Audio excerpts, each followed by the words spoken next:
Hi friends, welcome to Ravibas cooking channel. இன்றைக்கி நம்மளுடைய சேனலில் என்ன வீடியோ பார்க்க போகிறோம் அப்படின்னா, சூப்பரான டேஸ்டான சொரக்காய் கடையில் தான் எப்படி செய்யலாங்கிறத பார்ப்போம். இது எல்லாருமே சின்ன குழந்தைங்க கொண்டு நீங்கள் நல்லா மசித்து சாப்பாட்டில் ஊட்டலாம். அந்தளவுக்கு டேஸ்ட்டு சூப்பராக இருக்கும். எல்லாருமே சாப்பிட்லாம். இந்த வெயில் நேரத்துக்கு நீர்க்காய்கள் அதிகமாக சேர்க்கணும். அதில் சொரக்காயும் ஒன்று. சரி, இந்த கடையில் எப்படி செய்யலாங்கிறத வாங்க பார்ப்போம்.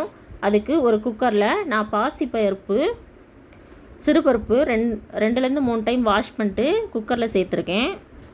அதுக்கப்புறமா சொரக்காயை இந்த மாதிரி சின்ன சின்னதாக கட் பண்ணி நல்லா 2 டைம் வாஷ் பண்ணிவிட்டு அதுக்கப்புறமா இந்த பருப்போடு நம்ம இந்த காயை சேர்த்துக்கலாம்.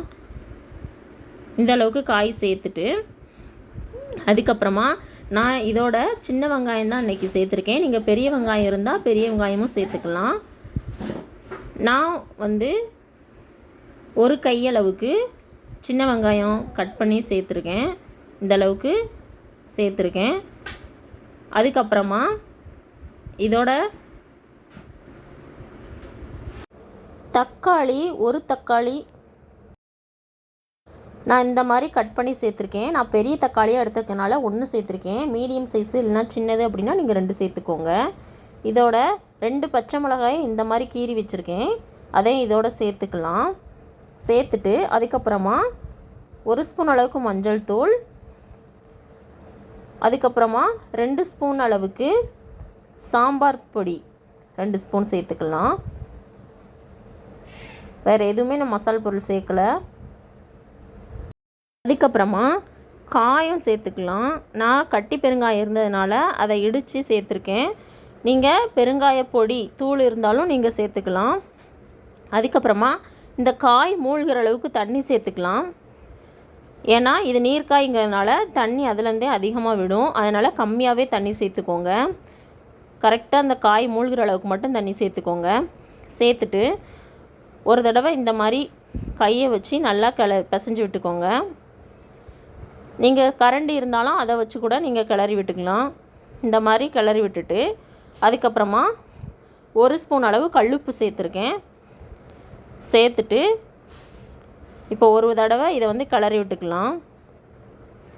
இந்த மாதிரி கரண்டியை வச்சு உப்பு நல்லா எல்லா இடத்துலையும் படுற மாதிரி நல்லா கிளறி விட்டுக்கலாம். இப்போ அடுப்பில் மூடி போட்டு நம்ம விசில் போட்டுடலாம். இப்போ விசில் போட்டாச்சு.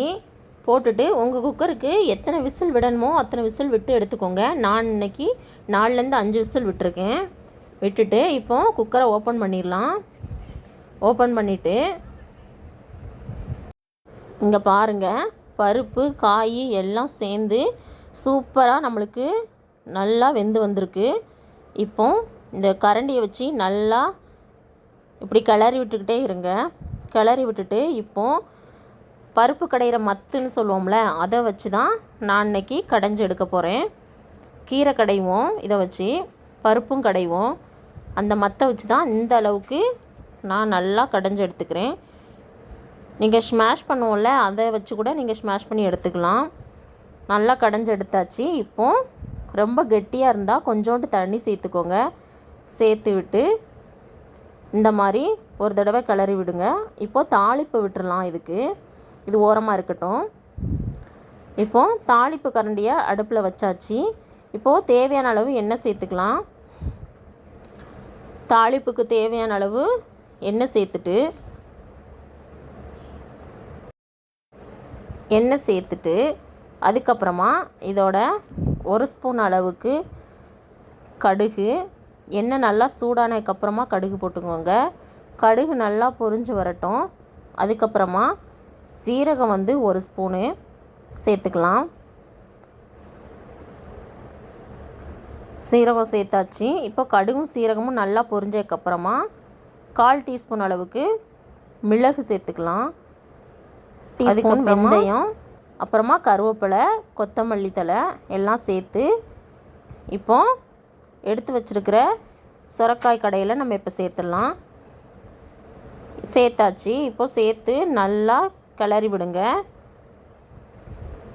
இது குழந்தைங்க முதற்கொண்டு சூப்பராக சாப்பிட்லாம் ஃப்ரெண்ட்ஸ். அந்தளவுக்கு டேஸ்ட்டு சூப்பராக இருக்கும். குழந்தைங்களுக்கு கொடுக்கும்போது நெய் விட்டுக்கோங்க. அவ்வளோதான் ஃப்ரெண்ட்ஸ், நம்மளுக்கு சூப்பரான டேஸ்டியான இந்த வெயில் நேரத்துக்கு உடம்புக்கு ஹெல்த்தியான சுரக்காய் கடையல் ரெடி ஆயிடுச்சு. வீட்டில் ஒரு தடவை ட்ரை பண்ணி பார்த்துட்டு எனக்கு கமெண்டில் சொல்லுங்கள்.